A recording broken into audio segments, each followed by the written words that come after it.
Hare Krishna Mataji. Okay பண்ணலாமா? நமஸ்காரம் மாதாஜி. ஓம் நமோ பகவதே வாசுதேவாய. ஓம் நமோ பகவதே வாசுதேவாய. நாராயணம் நமஸ்கிருத்ய நரம் சைவ நரோத்தமம் தேவீம் சரஸ்வதிம் வியாசம் ததோ ஜெயமுதீரயேத். நஷ்டப்ராயேஷு பத்ரேஷு நித்யம் பாகவத சேவையா பகவதி உத்தமஸ்லோகே பக்திர்பவதி நைஷ்டுகி. निगमकल्पतरोर्गलितं फलं सुखमुखातमृतद्रवसंयुतं पिबद बाहवतं रसमालयं मुहुरहो रसिका भुवि भावुकाः. அடுத்து சொல்ல போற இந்த ஓம் அஜான திமிரந்தஸ்ய பகவத்கீதையில அறிமுகம் பகுதியில இருக்கு. இது நம்ம பல மாசங்களா சொல்லிட்டு இருக்கோம், ஆனாலும் புதுசா கேக்குறீங்க இது என்ன ஸ்லோகம் அப்படின்னு. அதனால அறிமுகம் பகவத்கீதை எடுத்து வச்சுக்கோங்க. அறிமுகம்ல இந்த அர்த்தத்தோட இருக்கு. ஆரம்பத்திலே நமக்கு இதோட அர்த்தம் எல்லாம் சொன்னோம். பட் புரியாதவங்க இந்த புக்ல இருக்கு, எடுத்து பார்த்து படிச்சு அர்த்தமும் தெரிஞ்சுக்கோங்க. வெறும் ஸ்லோகம் மட்டும் சொல்றதை விட அர்த்தத்தோட தெரிஞ்சு சொல்லும் போது நமக்கு அந்த உணர்வோட சொல்ல முடியும். இல்லைன்னா வெறும் ஸ்லோகம் மட்டும் நம்ம சொல்லிக்கிட்டே இருப்போம். ஓம் அஜ்ஞான திமிராந்தஸ்ய ஞானாஞ்சனசலாகயா சக்ஷுருன்மிலிதம் येन तस्मै श्रीगुरवे नमः. श्रीचैतन्यमनोभीष्टं स्थापितं येन भूतले स्वयं रूपः कदा मह्यं ददाति स्वपदान्तिकं. वन्देऽहं श्रीगुरो श्रीयुतपदकमलं श्रीगुरून् वैष्णवांश्च श्रीरूपं साग्रजातं सहगण रघुनाथान्वितं तं सजीवं साद्वैतं सावधूतं परिजनसहितं कृष्णचैतन्यदेवं श्रीराधा कृष्णपादान् सहगण ललिता श्रीविशाखान्वितांश्च. हे कृष्ण करुणा सिन्धो दीनबन्धो जगत्पते गोपेश गोपिका कान्त राधा कान्त नमोऽस्तु ते. तप्त काञ्चन गौरांगी राधे वृन्दावनेश्वरी वृषभानुसुते देवी प्रणमामि हरिप्रिये. वाञ्छाकल्पतरुभ्यश्च कृपा सिन्धुभ्य एव च पतितानां पावनेभ्यो वैष्णवेभ्यो नमो नमः. नमो ओं विष्णुपादाय कृष्णप्रेष्ठाय भूतले श्रीमते भक्तिवेदान्त स्वामिन्निति नामिने. नमस्ते सारस्वते देवे गौरवाणी प्रचारिणे निर्विशेष शून्यवादी पाश्चात्य देशतारिणे.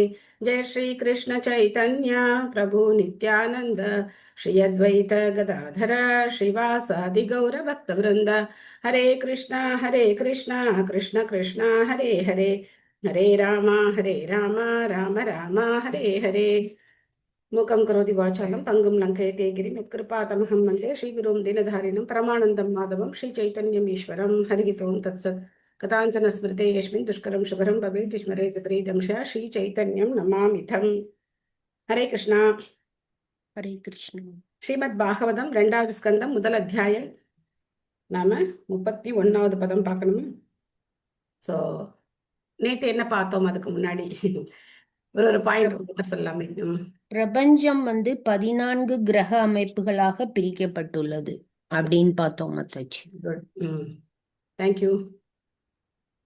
14 லேகங்களாக பிரிக்கப்பட்டுள்ளது. அதுல பகவானுடைய பாதம் எது, கணுக்கால் எது, அதெல்லாம் விவரிச்சு சொல்லியிருக்காங்க மாதாஜி.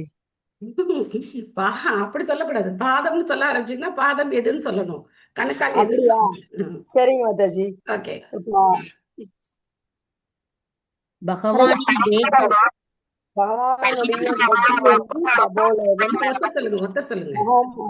ஜனலோகம், மகரலோகம் கழுத்து, ஸ்வர்கலோகம் மார்பு, சத்தியலோகம் தலை. ஓகே. சொல்லப்பட்டு இருக்கு. பாதாள லோகங்கள் பாதங்கள் அப்படின்னு சொல்லப்பட்டிருக்கு இல்லையா? ஆமா மாதாஜி. அப்புறம் நீங்காத செல்வமான பக்தியை தான் நம்ம சேர்க்கணும் அப்படி சொல்லியிருக்கீங்க மாதாஜி. அப்புறம் பகவானுடைய கையில இருந்து தேவர்கள் வந்தாங்க, காதுகள் திசைகள் இது இருக்கு, மூக்கு அஸ்வினி குமாரர்கள் அப்படின்னு சொல்லி, முகம் வாய் பகவானை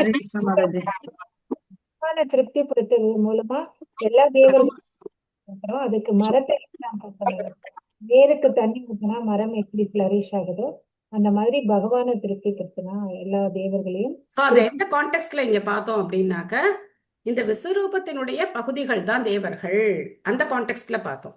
ஓகேவா? விஸ்வரூபம். விஸ்வரூபத்தினுடைய பகுதிகள் தான், அதனால தேவர்களை தனியா வழிபட வேண்டிய அவசியம் கிடையாது அப்படின்னு பார்த்தோம். Okay, thank you Mataji. வேற ஏதாவது பாயிண்ட் சொல்ல வரீங்களா யாராவது? நாம என்ன நினைச்சாலும் செஞ்சாலும் அது கண்டிப்பா இறைவனுக்கு தெரியும் அப்படின்னு சொன்னீங்க. எஸ், பகவானுக்கு தெரியாம நம்மளால எதையும் செய்ய முடியாதுன்னு பார்த்தோம். ஏன்னா எல்லா திசைகளும் எல்லா இடத்துலயும் அவர் இருக்கார் அப்படின்னு பார்த்தோம். Okay, thank you Mataji. அவர்தான் ஹரே கிருஷ்ண ஸ்ரீரோத மாதாஜி. சகாயி விஷ்ணு என்று அழைக்கப்படுகிறார். பரமாத்மா ஷீரோசாயி விஷ்ணு, பரமாத்மாவா விஷ்ணு எல்லாரும் ஷீரோத சகாயி விஷ்ணு. ஷீரோதக ஷாயி விஷ்ணு, ஷீரோதக ஷாயி. ஷீரோதக சாயி Vishnu. Yes, okay, Hare thank you. Krishna Mataji. கிருஷ்ணர் முழு நிலவு மாதிரி, மற்ற அவதாரங்கள் பிறை நிலவு மாதிரி அப்படின்னு சொல்லுவாங்க. அது பார்த்தோம். Okay, thank you Mataji. இன்னைக்கு ஹரே கிருஷ்ண படிக்கிற மாதாஜி. எஸ் பிரபு, சொல்லுங்க பிரபு. ஒவ்வொன்றிலும் பகவானுடைய விராட் ரூபத்தின் பிரதிநிதி இருப்பதுடன் அவருடைய எண்ணற்ற சூரியன்கள், சந்திரன்கள், வானுலக தேவர்கள், பிரம்மாக்கள், விஷ்ணுக்கள் மற்றும் சிவன்கள் ஆகியோரும் உள்ளன.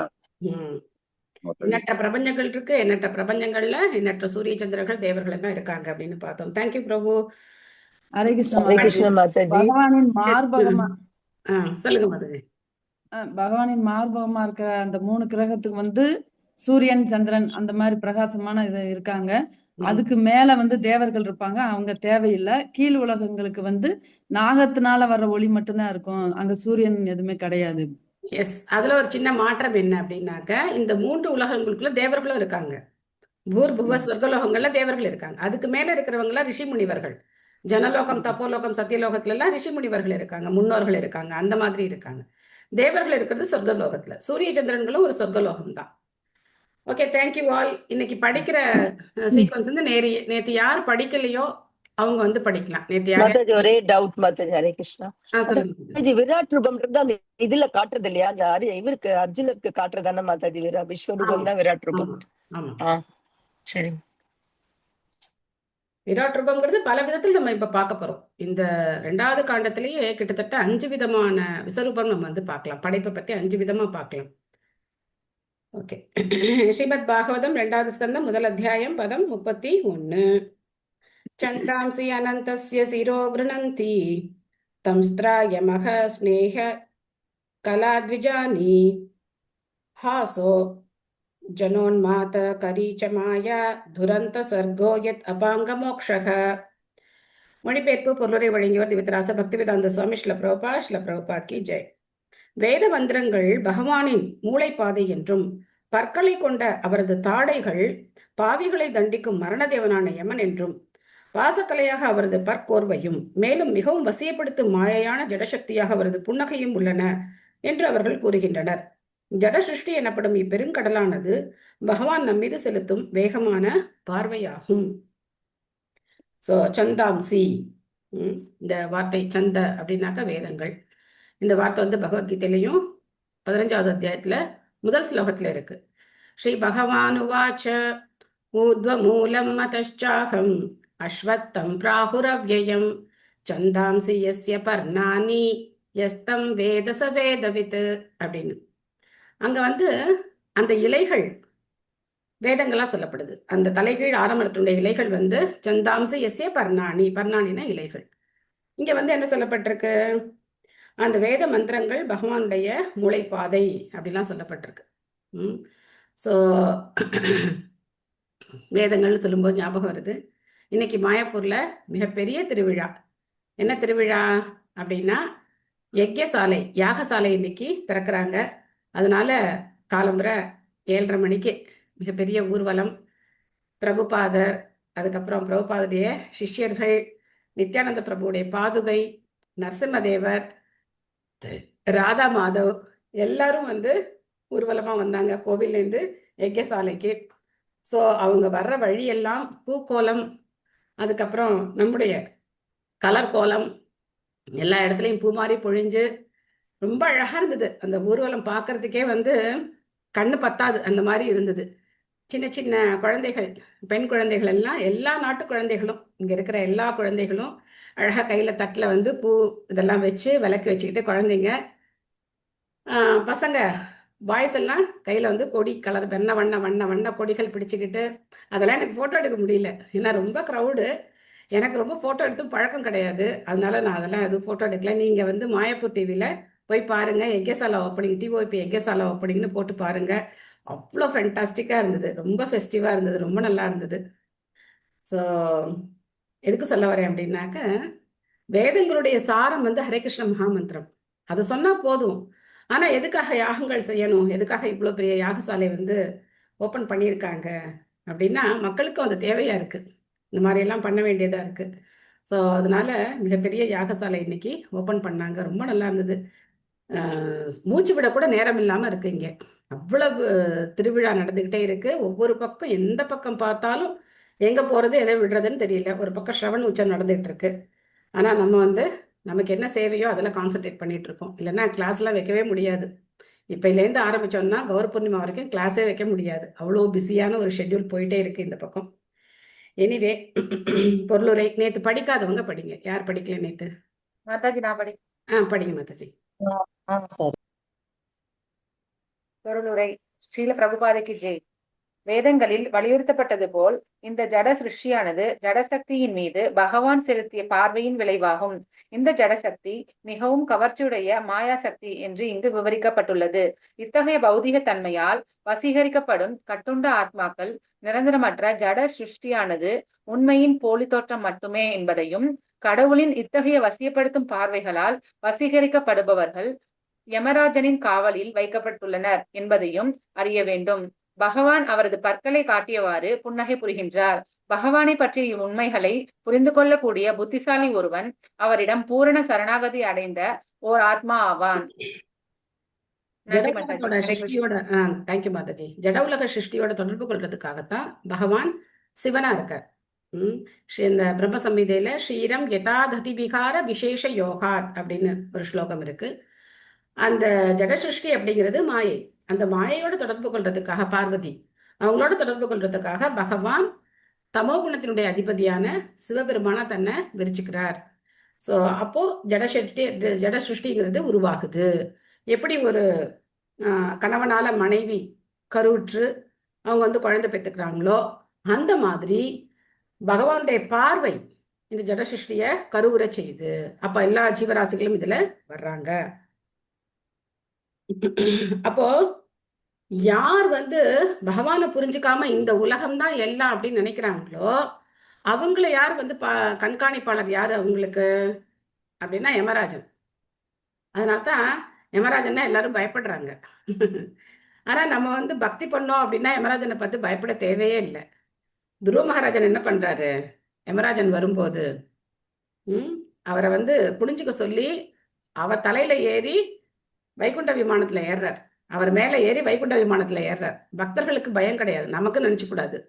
பக்தர்கள்னு சொன்னா தூய பக்தர்கள் நம்ம வந்து ஞாபகம் வச்சுக்கணும். நம்ம இப்பதான் பக்தியை பயிற்சி பண்ண ஆரம்பிச்சிருக்கோம். ஜஸ்ட் இப்பதான் ஸ்டார்ட் பண்ணியிருக்கோம். நம்ம அந்த நிலையை அடையணும். அது வரைக்கும் நம்ம வந்து இதுக்கெல்லாம் பயந்துதான் ஆகணும். விருடோ தரோஷ்டோ அதர ஏவலோபோ தர்மஸ்தனோ அதர்ம பதோ அஸ்ய பிருஷ்டம் கஸ்தஸ்ய மேத்ரம் விருஷணோ ச மித்ரோ குக்ஷிஹி சமுத்திர கிரயோஸ்தி சங்காக. நாணம் அவரது உதடுகளின் மேற்புறமாகவும், ஆசை அவரது முகவாய்க்கட்டையாகவும், மதம் அவரது மார்பாகவும் மற்றும் அதர்மம் அவரது முதுகுப்புறமாகவும் உள்ளன. ஜட உலகில் எல்லா ஜீவராசிகளையும் உற்பத்தி செய்பவரான பிரம்மதேவர் அவரது பால் உறுப்புகளாகவும், மித்திரவருணர்கள் அவரது இரு விதைகளாகவும் இருக்கின்றனர். அவரது இடுப்பாக சமுத்திரமும் அவரது எலும்பு குவியல்களாக குன்றுகளும் மலைகளும் இருக்கின்றன. நெக்ஸ்ட் யார் படிக்கிறீங்க?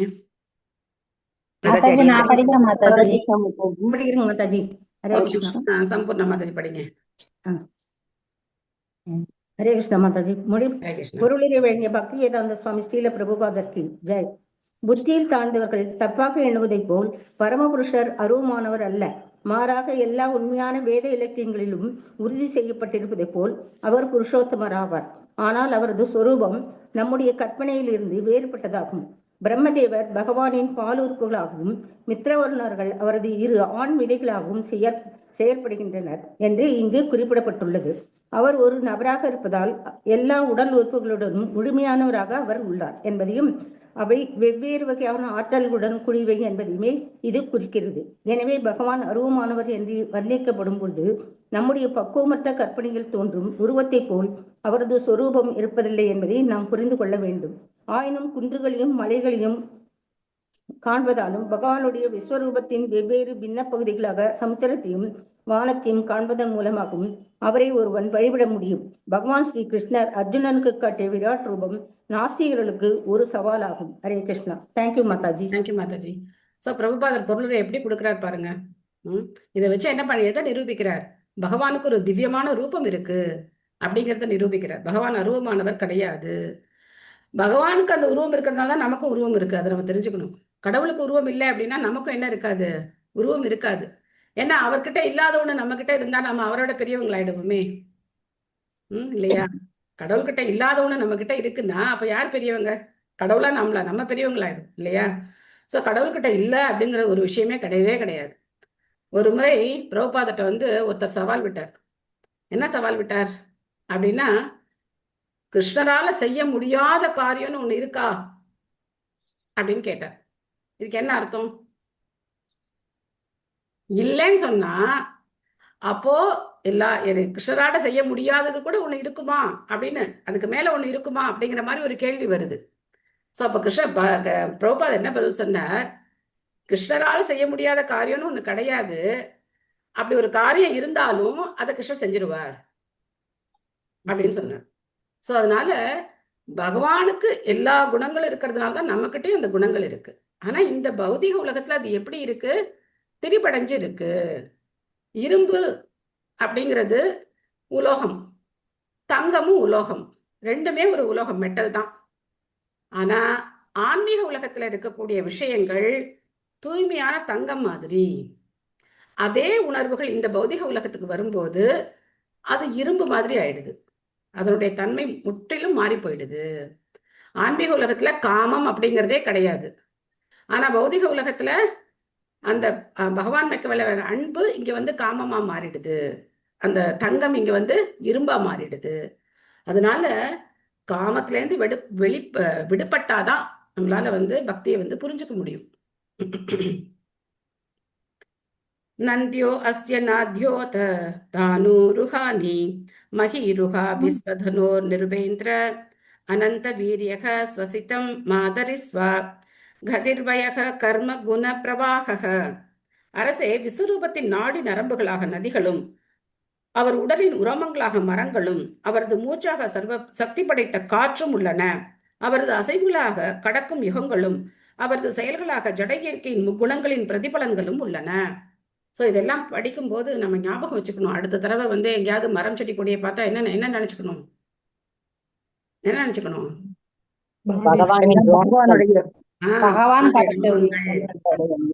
மிகப்பெரிய குன்றுகள், மலைகளை பார்க்கும்போது இதெல்லாம் பகவானுடைய எலும்புகள் அப்படி நம்ம ரிலேட் பண்ணி பார்க்கணும். 7வது அத்தியாயம், 10வது அத்தியாயம், இந்த 2வது ஸ்கந்தம், இதெல்லாம் நமக்கு நாம பார்க்குற விஷயங்கள்ல கிருஷ்ணரை எப்படி தொடர்பு படுத்தி பார்க்கறது. டைரக்டா கிருஷ்ணர் கிடையாது, கிருஷ்ணருடைய சக்திகளை நம்ம எப்படி தொடர்பு படுத்தி பார்க்கறது அப்படிங்கிறத நமக்கு உணர்த்தக்கூடிய விஷயங்கள். இப்போ ட்ரெயின்ல போறோம், அப்போ போகும்போது வேகமா அப்படி போகும்போது பார்த்தோம்னா நம்ம முன்னாடி போற மாதிரி இருக்கும், மரம்லாம் பின்னாடி போற மாதிரி இருக்கும். இதை மாதிரி ரசிக்கிறத விட நம்ம எப்படி அதை பார்க்கணும்? இந்த மரம் செடி கொடிகள் எல்லாம் பகவானுடைய ரோமங்கள். பெரிய மலைகள் எல்லாம் பார்ப்போம், இந்த மாதிரி நம்ம கடலை கடந்து போவோம், நதிகளை கடந்து போவோம், இதெல்லாம் பகவானுடைய நரம்புகள். இதெல்லாம் நம்ம அதை ஞாபகம் வச்சு பார்த்தோம் அப்படின்னாக்க இந்த பௌதிக உலகத்தினுடைய படைப்பு அப்படிங்கிறது எத்தனை அற்புதமானது. எதுக்காக பகவான் இந்த மாதிரி ஒரு படைப்பை படைச்சு நம்மளை இங்க அனுப்பியிருக்கார் அப்படிங்கிறதெல்லாம் கொஞ்சம் சிந்திச்சு பார்க்கணும். சும்மா வேடிக்கை பார்க்காம நமக்கு இந்த மாதிரி சிந்தனைகள்லாம் வந்தது அப்படின்னாக்க கண்டிப்பா நம்ம என்ன பண்ணுவோம்? ஒழுங்கா ஹரே கிருஷ்ண கிருஷ்ண கிருஷ்ண ஹரே ஹரே, ஹரே ராம ராம ராம ஹரே ஹரே அப்படின்னு ஜெபம் பண்ணுவோம். ஓகே, நெக்ஸ்ட் மைத்திலி மாதாஜி படிங்க.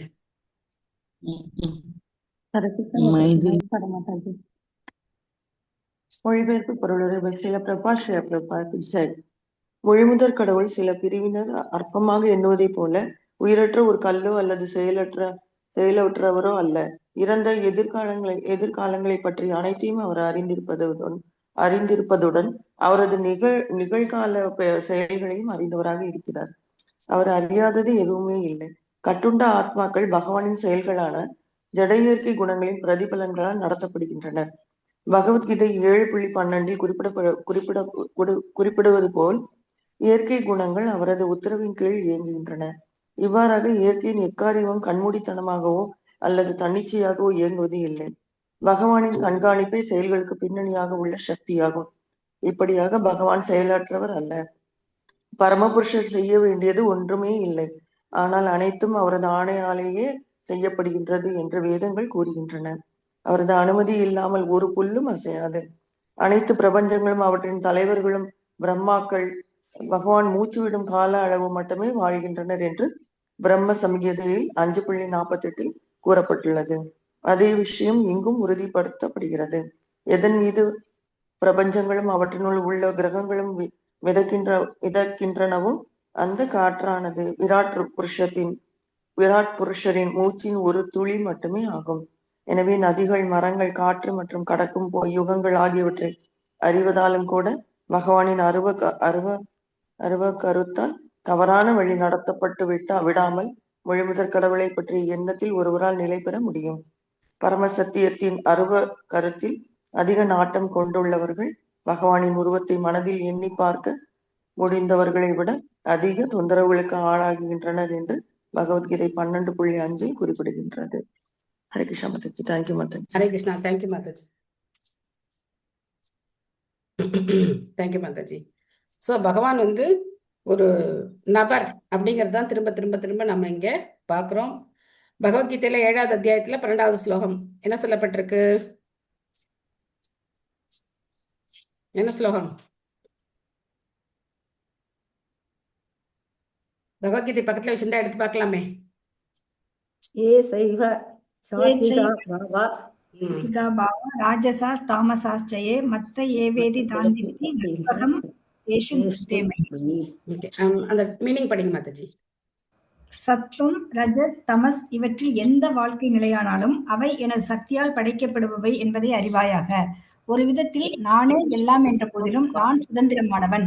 நான் ஜட இயற்கையின் குணங்களுக்கு உட்பட்டவன் அல்ல, மாறாக அவை எனக்குள் அடக்கம். ஹரே கிருஷ்ண மாதாஜி. ரொம்ப முக்கியமான விஷயம். பகவான் இந்த 3 குணங்களுக்கு உட்பட்டவர் கிடையாது. இந்த 3 குணங்களை படைச்சவர் அவர்தான். இந்த 3 குணங்களுக்கு அதிபதியாக இருக்கக்கூடியவர் அவர்தான். நாம தான் இந்த 3 குணங்களுக்கு உட்பட்டு இருக்கோம். பகவான் 3 குணங்களுக்கு உட்பட்டவர் கிடையாது. இதை வந்து கிளியரா புரிஞ்சுக்கணும். இதை புரிஞ்சாதான் பகவானுடைய லீலைகள் நமக்கு புரியும்.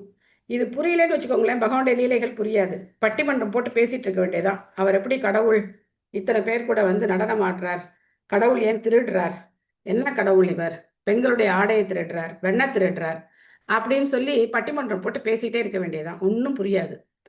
பகவான் நம்மள மாதிரி 3 குணங்களுக்கு உட்பட்டவர் கிடையாது.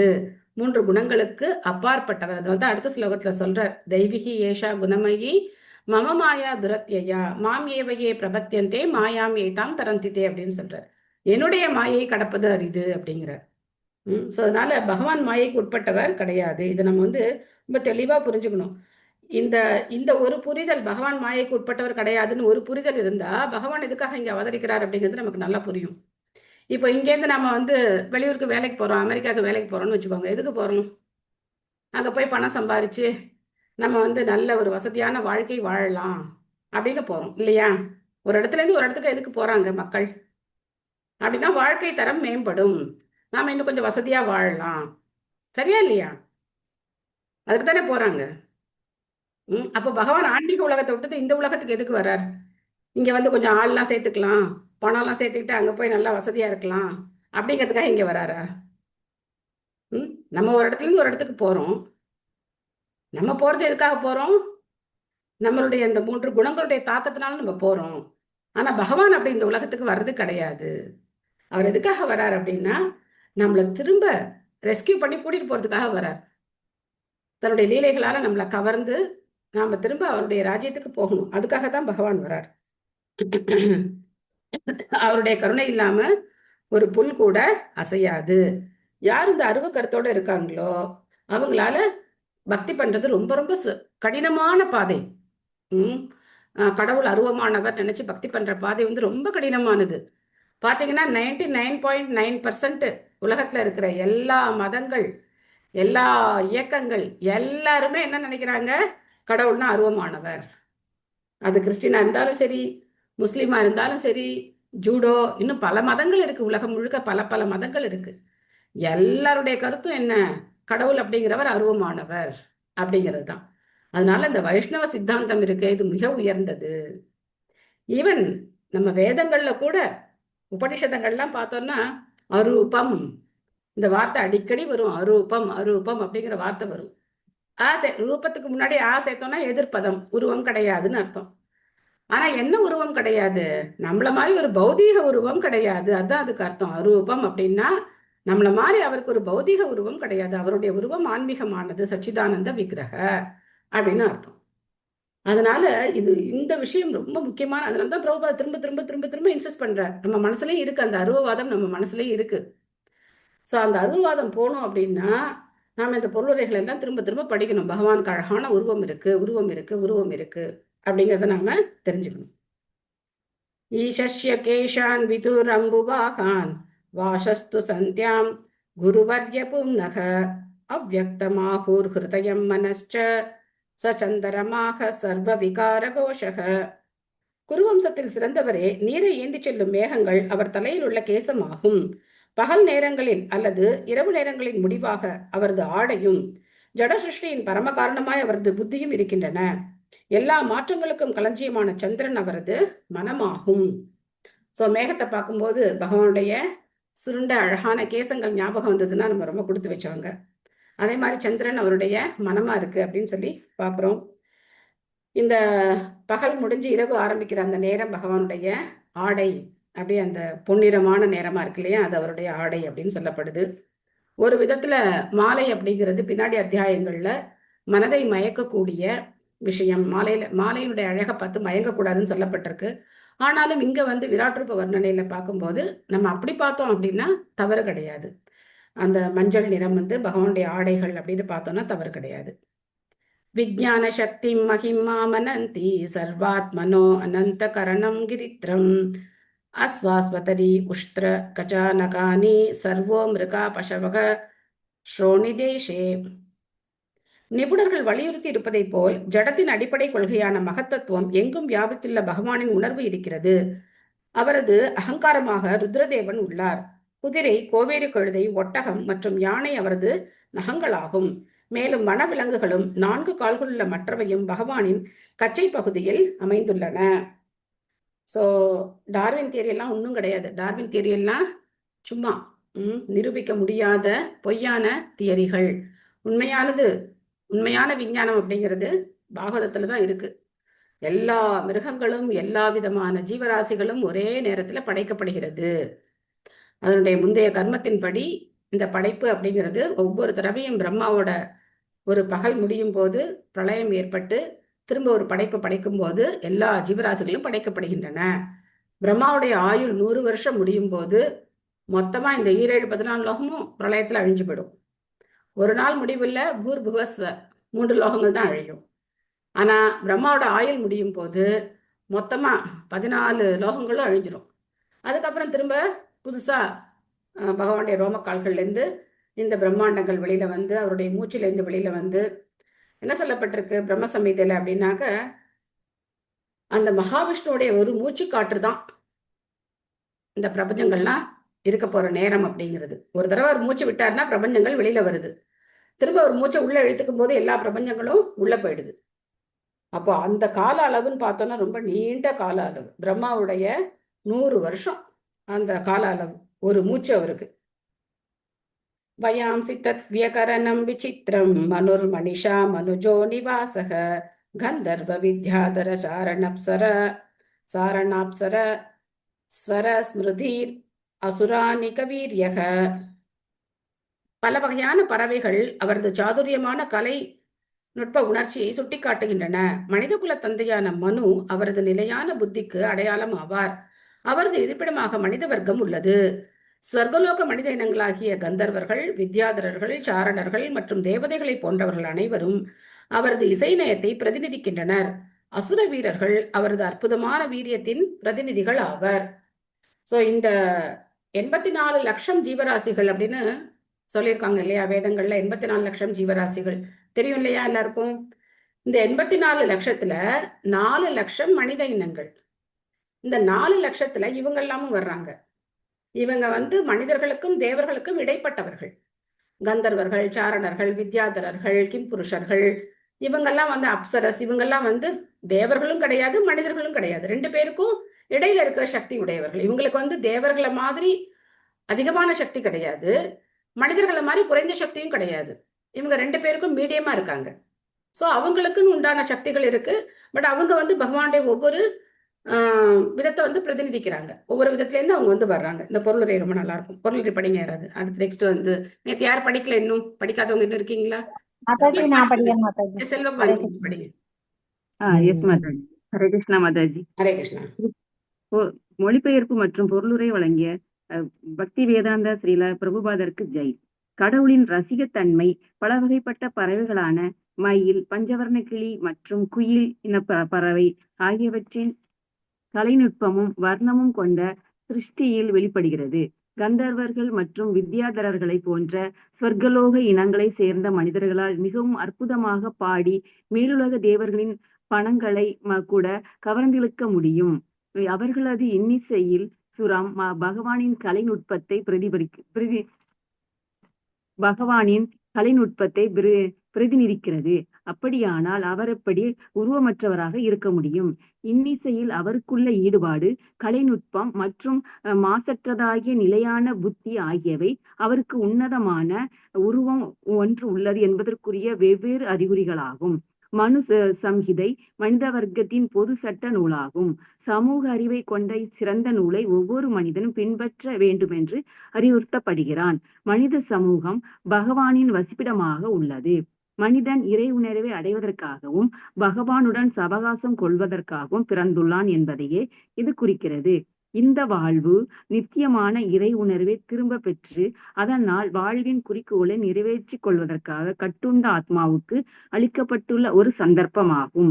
அசுரர்களின் குடும்பத்தில் பிறந்தவரான மகாராஜா பிரகலாதன் பகவானின் பொருத்தமான பிரதிநிதியாவார். பகவானின் விஸ்வரூபத்திற்கு உட்படாத எந்த ஜீவராசியும் இல்லை. பகவானிடம் ஒவ்வொருவருக்கும் ஒரு குறிப்பிட்ட கடமை உள்ளது. ஒவ்வொரு உயிர்வாளிக்கும் நியமிக்கப்பட்டுள்ள குறிப்பிட்ட கடமையை நிறைவேற்றும் விஷயத்தில் ஏற்படும் பிளவே இரு ஜீவராசிகளுக்கு இடையில் உண்டாகும் விரோதத்திற்கு காரணமாகும். ஆனால் பரமபுருஷருடன் இவ்வுறவு மீண்டும் ஸ்தாபிக்கப்படும் பொழுது வன விலங்குகளிலிருந்து மனித சமூகம் வரை உள்ள எல்லா ஜீவராசிகளுக்கும் இடையிலும் பூரண ஒற்றுமை நிலவும். ஸ்ரீ சைத்தன்ய மகாபிரபு மத்திய பிரதேசத்தின் காடுகளில் இத்தகைய ஒற்றுமையை சித்தரித்து காட்டியுள்ளார். அங்கு புலிகள், யானைகள் போன்ற இன்னும் பல கொடிய விலங்குகளும் கூட முழுமுதற் கடவுளின் நாமத்தை இணைந்து பாடின. உலக அமைதிக்கும் சிநேகத்திற்கும் ஏற்ற வழி இதுதான். ஹரே கிருஷ்ணா மாதாஜி. தேங்க்யூ மாதாஜி. தேங்க்யூ மாதாஜி. இயற்கையை ரசிக்கிறவங்க, பறவைகளை ரசிக்கிறவங்க, இந்த மாதிரி இருக்கிறவங்க எல்லாம் இதை தெரிஞ்சுக்கணும். எப்படி அதெல்லாம் இவ்வளவு அழகா இருக்க முடியும்? ஒவ்வொரு பறவைக்கு பார்க்குறோம், ஒவ்வொரு விதமான நிறங்கள் இருக்கு. அதனுடைய அழகு அப்படிங்கிறது ஒவ்வொரு பறவை ஒவ்வொரு மாதிரி இருக்கு. அப்போ அதனுடைய குரல் அப்படிங்கிறதும் ஒரு தினசா இருக்கு. அதனுடைய நடவடிக்கைகள் எல்லாம் ஒவ்வொரு மாதிரியா இருக்கு. ஒரு சில பறவைகள் எத்தனையோ கண்டம் விட்டு கண்டம் பறந்து அது இனப்பெருக்கம் செஞ்சு திரும்ப போகுது. அதுக்கு எவ்வளவு சக்தி இருக்கு. இதெல்லாம் யார் கொடுத்தது? எப்படி தானா வரும் இல்லையா? இந்த அழகை ரசிக்கிறவங்க முதல்ல என்ன தெரிஞ்சுக்கணும்? இந்த அழகுக்கெல்லாம் மூலமாக இருக்கக்கூடியவர் பகவான் ஸ்ரீ கிருஷ்ணர் தான் அப்படிங்கிறத அவங்க தெரிஞ்சுக்கணும். ஸோ அந்த மாதிரி பகவான் கிட்ட அந்த மாதிரி கலை நயம் இல்லை அப்படின்னா இந்த உலகத்துல எதுவும் இருக்கிறதுக்கான வாய்ப்புகள் கிடையாது. ஸோ பிரபா சொல்ற இந்த சிறந்த நூலை ஒவ்வொரு மனிதனும் பின்பற்ற வேண்டும் என்று அறிவுறுத்தப்படுகிறான். மனு சம்ஹிதை எல்லாரும் ஃபாலோ பண்ணணும். ஆனா இவங்க என்ன சொல்றாங்க? இந்த காலத்துல இருக்கிற முட்டாள்கள் என்ன சொல்றாங்க? மனு சம்ஹிதை எல்லாம் அவுடேட்டட், அதெல்லாம் இனிமே பயன்படாது அப்படின்னு சொல்றாங்க. அதெல்லாம் கிடையாது.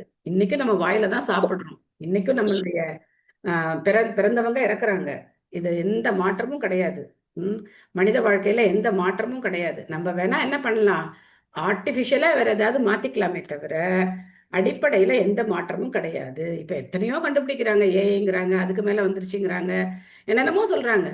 ஆனா எத்தனை நீ கண்டுபிடிச்சாலும் சரி, என்ன பண்ணாலும் சரி, உன்னுடைய வாழ்க்கை மாறப்போறது கிடையாது. ஜாதஸ்ய ஹி துருவோ மிருத்யுர் துருவம் ஜென்ம மிருதஸ்ய ச. இந்த ஸ்லோகத்தை ஞாபகம் வச்சுக்கணும். பிறந்தவன் இறந்துதான் ஆகணும். ஜாதஸ்ய ஹி துருவோ மிருத்யுர். இதை மாற்றவே முடியாது, யாராலையும் மாற்ற முடியாது. நான் நிறைய கண்டுபிடிச்சிட்டேன் அதனால நான் மரணம் அடைய மாட்டேன் அப்படின்னு யாருமே சொல்ல முடியாது. இது வந்து மறுக்க முடியாத உண்மை. அப்ப பிறந்தவன் பிறந்தவன் இறந்துதான் ஆகணும், இறந்தவன் திரும்ப பிறந்துதான் ஆகணும். அடுத்து அதை சொல்ற, இதை நம்புற அதை நம்ப மாட்டேன்னு சொல்ல முடியாது. ஜாதஸ்ய ஹி துருவ மிருத்து துருவம் ஜென்ம மிருதஸ்ய ச. அப்ப என்ன சொல்றார்? தஸ்மாத் அபரியாரேத்தே. நெக்ஸ்ட் லைன் மறந்து போச்சு. ஸோ அதுக்காக உன்னுடைய கடமையை நீ செய்யாம இருக்கக்கூடாது அப்படின்னு சொல்றார்.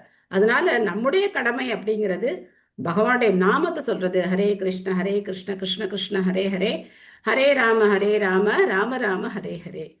இங்க வந்து சைத்தன்ய மகாபிரபுடைய அற்புதமான ஜாரிகண்டிலே பிரபுபாதர் கொடுத்திருக்காரு. அந்த ஜாதிகண்ட் அப்படிங்கிற அந்த காட்டு வழியா, அஸ்ஸாம்ல இருக்கக்கூடிய அந்த காட்டு வழியா சைத்தன்ய மகாபிரபு வரும்போது அங்க பார்த்தோம் அப்படின்னாக்க பலவிதமான மிருகங்கள் இருக்கு. அந்த மிருகங்கள் எல்லாம் தங்களுடைய பகை உணர்ச்சி எல்லாத்தையும் மறந்துருச்சு. ஒரு புலியும் ஒரு ஆடும் சேர்ந்து ஆடுது, ஹரே கிருஷ்ண மந்திரத்துக்கு ஆடுது. இங்க அந்த சித்திரம் பார்த்துருக்கலாம், நீங்க அழகா வரைஞ்சிருப்பாங்க.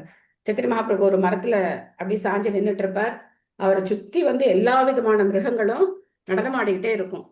சைத்தன்ய மகாபிரபு ஹரே கிருஷ்ண மந்திரம் பாடி எல்லா மிருகங்கள்கிட்ட இருக்கிற துவேஷத்தையும் போக்கி அவங்களெல்லாம் ஹரே கிருஷ்ண மந்திரம் பாட வச்சார்.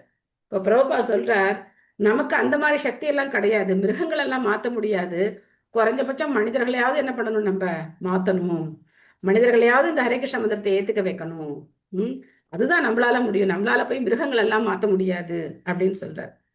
ஸோ மேஜிக் பண்றவங்க எல்லாம் கடவுள் கிடையாது, சைத்தன்ய மகாபிரபு பண்ணாதுதான்.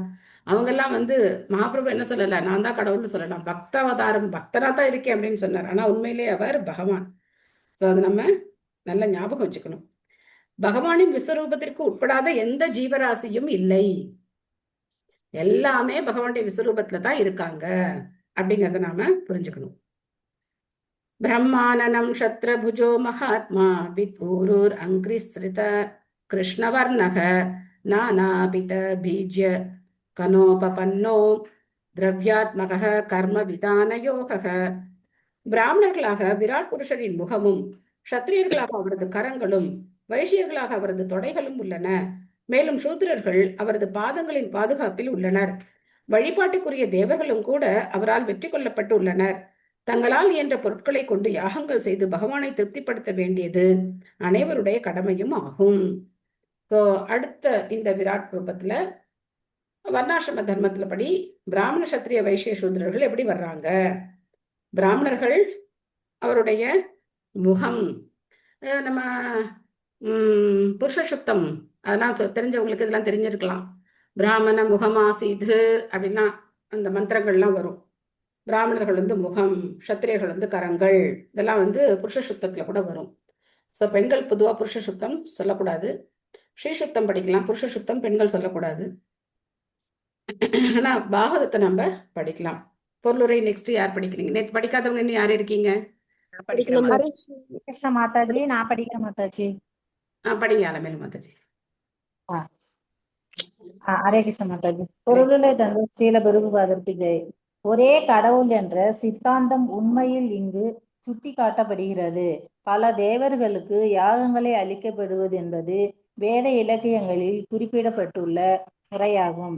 ஆனால் அத்தேவர்களும் பகவான் ஸ்ரீ கிருஷ்ணரின் உருவத்தினுள் அடக்கம் என்பது இப்பதத்தில் உறுதி செய்யப்பட்டுள்ளது. அவர்கள் மூல முதல்வரின் பின்ன பகுதிகள் மட்டுமேயாவார். அவ்வாறே மனித சமூகத்தின் பிரிவுகளாகிய பிராமணர்கள் புத்தி நுட்பம் உள்ள வகுப்பு, சத்திரியர்கள் நிர்வாகிகள், வைசியவர்கள் வணிகர் பிரிவு மற்றும் சூத்திரர்கள் தொழிலாளர்கள் வகுப்பு ஆகியோரும் பரமானின் உடலுக்குள் அடக்கம். எனவே தங்களால் இயன்ற நிவேதனங்களால் பகவானை திருப்திப்படுத்தக்கூடிய யாகத்தை அவர்களில் ஒவ்வொருவரும் செய்ய வேண்டும் என்று சிபார்சு செய்யப்பட்டுள்ளது. பொதுவாக நெய்யுடனும் தானியங்களுடனும் யாகம் நிறைவேற்றப்பட்டு வந்தது. ஆனால் காலப்போக்கில் பகவானின் ஜட இயற்கையால் அளிக்கப்பட்ட மூல வஸ்துக்களை உருமாற்றி பல்வேறு வகையான பொருட்களை மனித சமூகம் உற்பத்தி செய்கிறது. எனவே நெய்யுடன் மட்டுமல்லாமல் உற்பத்தி செய்யப்பட்ட மற்ற உணவு வகைகளும் கூட பகவானின் பெருமைகளை பரப்புவதற்காக அவரது யாகத்திற்காக அர்ப்பணிக்கும் கலையை மனித சமூகம் கற்றுக்கொள்ள வேண்டும். இத்தகைய செயல் மனித சமூகத்தில் பூர்ண தத்துவத்தை கொண்டு வரும் மதிநுட்பமுள்ள பிரிவை சேர்ந்தவர்களும் அல்லது பிராமணர்கள் முந்தைய ஆசிரியர்களின் வழியிலிருந்து முரண்படாதவாறு இத்தகைய யாகங்களை நிறைவேற்றுவதற்குரிய வழிமுறைகளை வழங்கலாம். இந்த யாகங்களை நிறைவேற்றுவதற்குரிய எல்லா வசதிகளையும் அரசாங்கம் நிர்வாகிகள் வழங்கலாம்.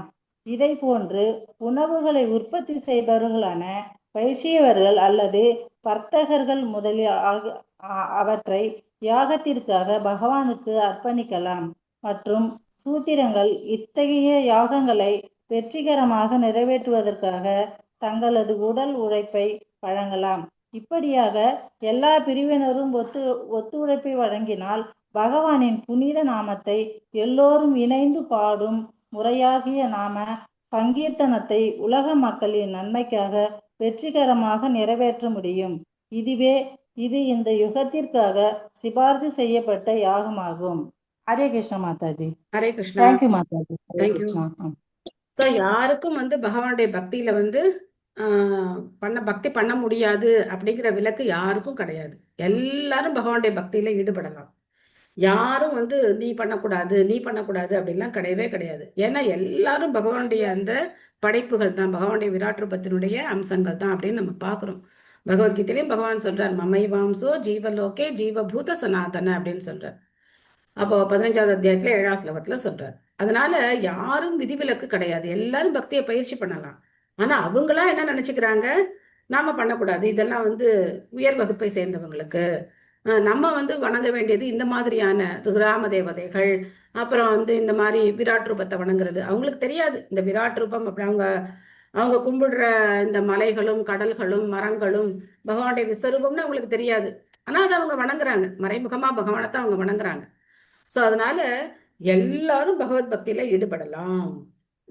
இது ரொம்ப முக்கியமான விஷயம்.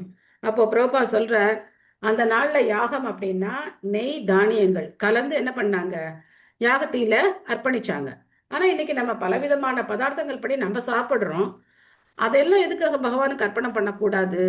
எல்லாத்தையுமே பகவானுக்கு நிவேதனமா செஞ்சு அதை நம்ம பிரசாத விநியோகம் பண்ணி நாம சங்கீர்த்தனம் பண்ணோம் அப்படின்னாக்க அது இந்த உலகத்துல எல்லாருக்கும் மன திருப்தியை கொண்டு வரும், உலக அமைதியை கொண்டு வரும். இன்னைக்கு நம்ம பாக்குறோம்ல, எத்தனை செய்திகள்ல பார்த்தோம் அப்படின்னாக்க பயமா இருக்கு இல்லையா?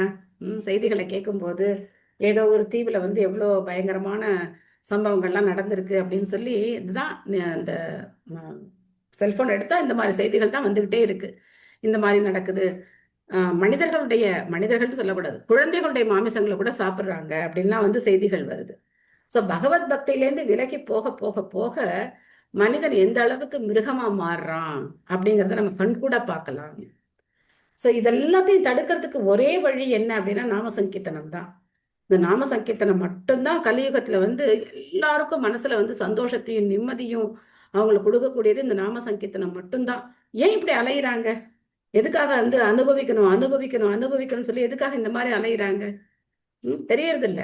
உண்மையான ஆனந்தம் எங்க இருக்கு அப்படிங்கிறது அவங்களுக்கு தெரியறது கிடையாது. உண்மையான ஆனந்தம் பகவானுடைய சேவையில தான் இருக்கு. கிருஷ்ணருக்கு சேவை செய்யும் போது நம்ம உண்மையிலேயே மன நிறைவோட சந்தோஷத்தோட நம்ம கிட்ட இருக்கிறத வச்சு நம்ம ரொம்ப சந்தோஷமா வாழலாம். அது தெரியாம எவ்வளவு பணம் இருக்கு, எவ்வளவு வாய்ப்புகள் இருக்கு, அத்தனை பணத்தை கொட்டி பாவகாரியங்கள் செய்யறாங்க, நரகத்துக்கு போறதுக்கான பாவகாரியங்களை செய்யறாங்க. ஆனா அதுல ஒரு கொஞ்சம் துளியளவு அவங்க பிரச்சாரத்துக்கு உபயோகப்படுத்தினாங்க, கிருஷ்ண பக்திக்காக பயன்படுத்தினாங்க அப்படின்னு சொன்னா கண்டிப்பா உலக அமைதி அப்படிங்கிறத கண்கூட பார்க்கலாம். யயான் அசௌ ஈஸ்வர விக்கிரஹஸ்ய யஹ சன்னிவேஷ கதிதோ மயா தே சந்தார்யதே அஸ்மின் வபுஷி ஸ்தவிஷ்டே மனஹ ஸ்வபுத்யா நயதோ அஸ்தி கிஞ்சேத். இவ்வாறாக முழுமுதற் கடவுளின் பிரம்மாண்டமான ஸ்தூல ஜட தோற்றத்தை உமக்கு நான் விளக்கினேன். முக்தியை மிகவும் விரும்பும் ஒருவன் தன் மனதை பகவானின் இந்த உருவத்தின் மீது பதியச் செய்வான். ஏனெனில் ஜட உலகில் இதைவிட அதிகமானது வேறொன்றும் இல்லை. ஏன் இந்த மாதிரி சொல்லப்பட்டிருக்கு? கிருஷ்ணருடைய நேரடியான சச்சிதானந்த ரூபத்தை ஏத்துக்க முடியாதவங்க, ஜட உருவத்தை பாக்குறவங்க, இந்த ஜட உருவத்துக்கும் பகவானுக்கும் உள்ள தொடர்பு புரிஞ்சு அந்த மாதிரி அவங்க தியானம் பண்ணாங்கன்னா அவங்களுக்கு அந்த முக்தி அப்படிங்கிறது கிடைக்கும். அதனாலதான் இங்க இதை ரெக்கமெண்ட் பண்றார். ஹேமலதா மாதாஜி படிக்கிறீங்களா? படிக்கிறேன் மாதாஜி. படிக்கிறேங்க மாதாஜி. ஹரே கிருஷ்ணா. ஹரே கிருஷ்ணா. மொழிபெயர்ப்பு பொருளுரை வழங்கிய ஸ்ரீல பிரபுபாதருக்கு ஜெய். பகவத்கீதையில் 9.10 ஆணையை நிறைவேற்றும் தமது பிரதிநிதியாக மட்டுமே ஜட இயற்கை உள்ளது என்று பரமபுருஷ பகவான் விளக்கியுள்ளார். பகவானின் பல்வேறு ஆற்றல்களில் ஒன்றான அது அவரது ஆணைக்குட்பட்டு இயங்குகிறது. அவர் உன்னதமான பரமபுருஷர் என்பதால் ஜட தத்துவத்தின் மீது அவர் வேகமாக ஒரு பார்வையை செலுத்துவதாலேயே ஜட கிளர்ச்சி துவங்கி 6 வகையான மாற்றங்கள் ஒன்றன் பின் ஒன்றாக தோன்றுகின்றன. ஜட சிருஷ்டி முழுவதுமே இப்படித்தான் செயல்படுகிறது. இவ்வாறாக காலப்போக்கில் அது தோன்றி மறைகிறது. பகவான் ஸ்ரீ கிருஷ்ணர் கற்பனைக்கு எட்டாத அவரது ஆற்றலால் ஒரு மனிதனைப் போலவே தோன்றுகிறார். பகவத்கீதை 9.11 அறிவு பற்றாக்குறையாக உள்ளவர்களால் இதை ஏற்க முடிவதில்லை. ஜட உலகில் நம்மில் ஒருவராக அவர் தோன்றுவதும் கூட வீழ்ந்த ஆத்மாக்களின் மீது அவருக்குள்ள அகாரணமான கருணையே காரணம். எல்லா பௌதிக எண்ணங்களுக்கும் அவர் அப்பாற்பட்டவர் ஆவார். ஆனால் அவரது தூய பக்தர்களின் மீதுள்ள எல்லையற்ற கருணையால் அவர் கீழ் இறங்கி வந்து தம்மை முழுமுதற் கடவுளாக தோற்றுவித்துக் கொள்கிறார். ஜட தத்துவவாதிகளும் விஞ்ஞானிகளும் அணுசக்தி மற்றும் விஸ்வரூபம் ஆகியவற்றில் மிகவும் ஆழமாக மனதை ஈடுபடுத்துகின்றனர். ஆன்மீக விஷயத்திற்கு மதிப்பளிப்பதை விட பௌதிக தோற்றத்திற்கு அவர்கள் அதிக மதிப்பளிக்கின்றனர். ஜட தத்துவவாதிகளும் விஞ்ஞானிகளும் அவர்களுடைய சொந்த அனுபவத்தை மையமாக கொண்டே அனைத்தை பற்றியும் சிந்திப்பதால் ஒரே சமயத்தில் பகவானால் எங்கும் பரவி இருக்க முடியும் என்பதை கற்பனை செய்து பார்ப்பது மிகவும் கஷ்டமானதாகும். அவர்களிடம் கொண்ட அனுதாபத்தால் பகவான் தனது தெய்வீக உருவின் விஸ்வரூபத்தை காட்டியுள்ளார்.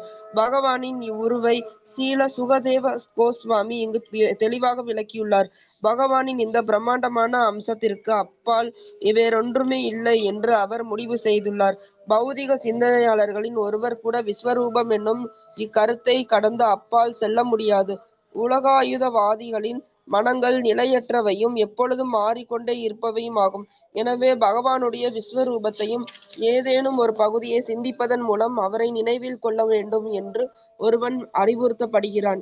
எனவே புத்தியின் துணை கொண்டு வனம், மலை, கடல், மனிதன், மிருகம், தேவர், பறவை அல்லது வேறெந்த தோற்றத்தில் ஆயினும் பகவானை பற்றி அவனால் சிந்திக்க முடியும். ஜட தோற்றத்தின் ஒவ்வொரு பொருளும் விஸ்வரூப உடலின் ஒரு பகுதியை பிரதிநிதிப்பால் நிலையற்ற மனதை பகவான் மீது மட்டுமே நிலைக்கச் செய்ய முடியும்.